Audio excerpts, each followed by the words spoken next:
К игровому кино можно относиться как к вымыслу, авторской интерпретации на основе событий, случившихся в действительности. Но оно также может считаться и кинодокументом, в особенности, если создано на стыке постановочного и документального кинематографа. Таким фильмом, сохранившим облик не только города Душанбе периода гражданской войны, имевший место с 1992 по 1997 года, его жителей, их ежедневного труда и борьбы за выживание, общественных настроений и авторского меланхоличного поиска счастья в данных обстоятельствах, является фильм 1995 года производства режиссера Толиба Хамидова под названием «Присутствие». Это был один из первых таджикских фильмов участников основного конкурса Международного Роттердамского кинофестиваля и программы «Форум Берлинского международного кинофестиваля». При просмотре фильма в воображении появляются несколько этических параллелей, которыми, видимо, вдохновлялся автор. Фильм можно назвать таджикским «Сталкером», с той оговоркой, что герои фильма блуждают не по зоне, а по фантасмагоричному осеннему Душанбе. В фильме отражены экзистенциональные беседы троих друзей – автора-кинематографиста, адвентиста и физика. Разговоры собеседников подталкивают зрителя к рассуждениям об абсурдности насилия, о мечущейся человеческой природе, ее изначальной тяге к красоте и, соответственно, гармонии и миру. Здесь можно вспомнить и другой фильм Андрея Тарковского «Андрей Рублев», в котором герой, монах и накописец, путешествует по разоренным городам и деревням Древней Руси в период татаро-монгольского ига. Фильм открывается титром «Земля. Конец XX века. Всем безвинно убиенным друзьям, знакомым и незнакомым посвящается», который обобщает рассказ, о котором будет идти речь. Действующим лицом истории является автор, роль которого была исполнена самим режиссером фильма Толибом Хамидовым. И поэтому ощущается, что фильм во многом личный. В нем присутствуют такие автобиографические элементы, как работа главного героя в государственной киностудии «Таджикфильм», когда в один из дней герой приходит в ее кинопроявочную лабораторию для проявки своего отснятого киноматериала, а сотрудники обсуждают проблему своего сокращения и распуска студийного штата работников, которое имело место в годы гражданской войны. Другим элементом, свидетельствующим о том, что автор является кинематографистом, является проявленный им интерес к фрагменту кинопленки, который он случайно находит в сгоревшем скарбе. Он мучительно пытается разглядеть изображение на ней, некая расплывчатая костюмированная сцена из восточного фильма, затуманенного смутным временем, что не разберешь ее происхождение, ни начало, ни конец этого затяжного фильма в 5 лет. Здесь фрагмент кинопленки ассоциируется с человеческой памятью, события которой автор пытается реконструировать, задаваясь извечным вопросом об истоках насилия, борьбы добра и зла в целом. Этим обусловлена и нелинейная структура фильма, который состоит из воспоминаний и сновидений, переплетающихся с повседневной явью.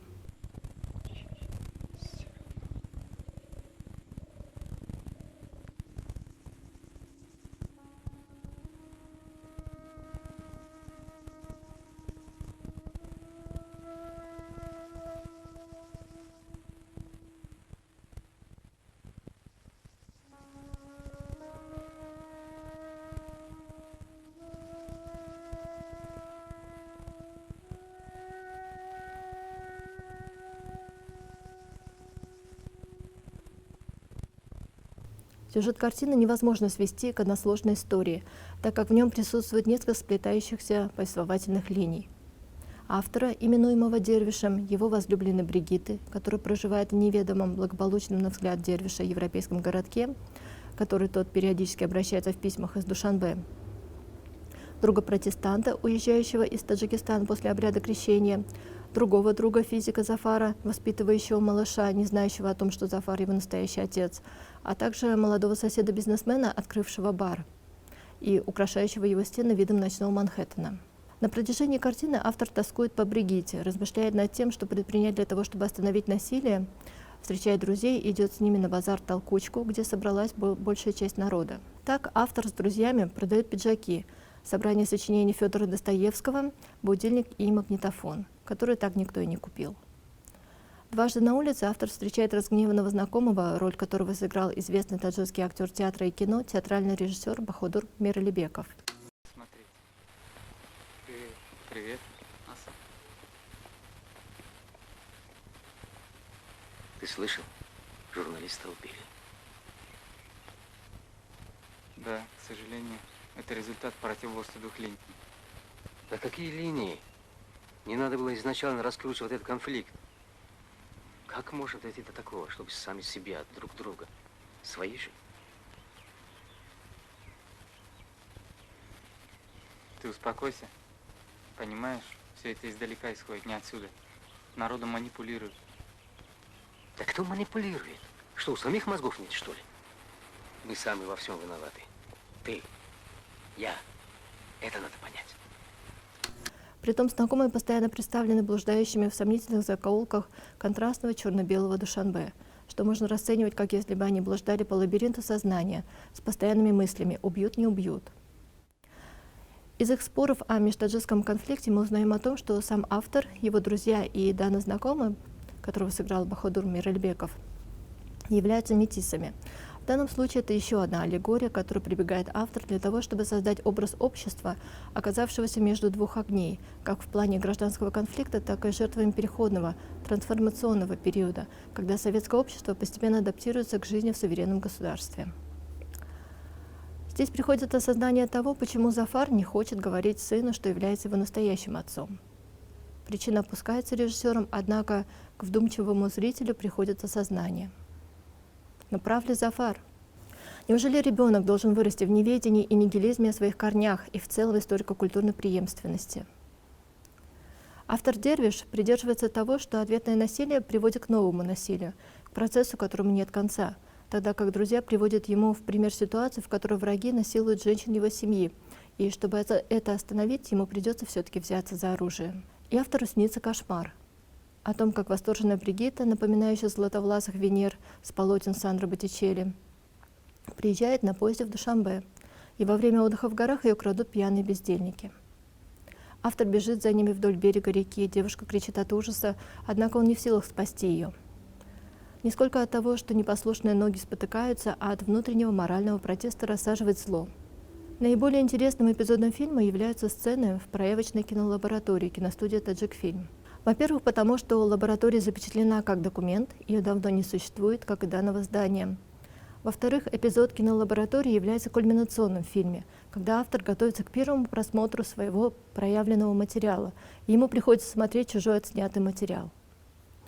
Проекционный экран для тестового кинопоказа поделен надвое, почти как современный диптих видеоарта, на первой половине которого вначале проверяет хронику военных событий с планами целящиеся женщины, снайпера и других силовиков, воюющих в горах, хлебных очередей и тянущихся вверх страждущих рук, безлюдных улиц и расстрелянной в слякоти коровы. Режиссер проводит аналогию с полотном Герника Пабло Пикассо, на котором был изображен изломанный город Басков, разгромленный при режиме диктатора Франко, и в частности поверженный взревевший от боли бык.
Параллельно с этим на другой стороне экрана запускается материал о крещении друга, протестанта, который запечатлел кинорежиссер.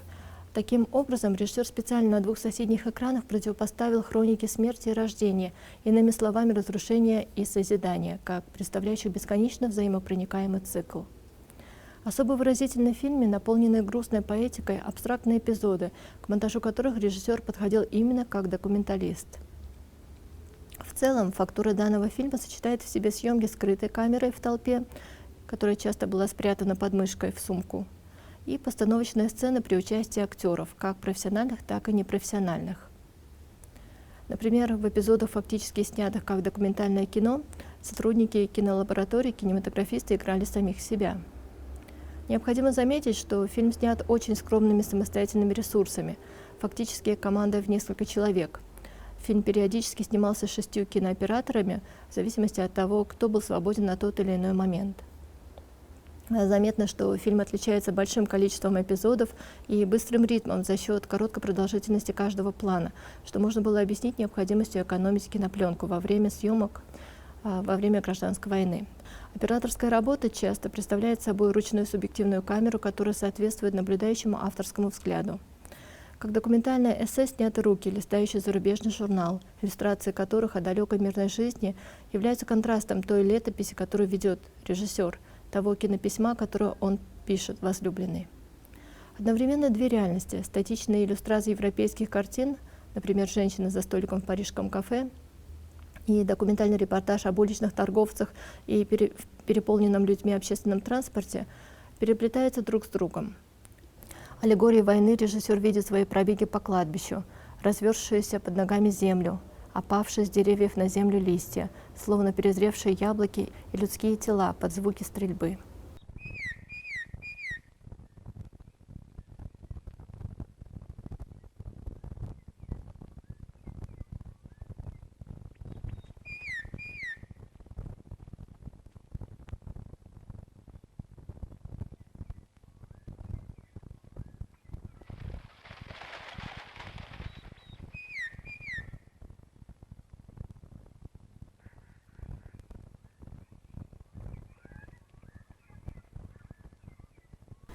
Примерно в середине фильма автор Дервиш случайно спотыкается о корни дерева, которые разрослись под тротуаром и поэтому подняли асфальт.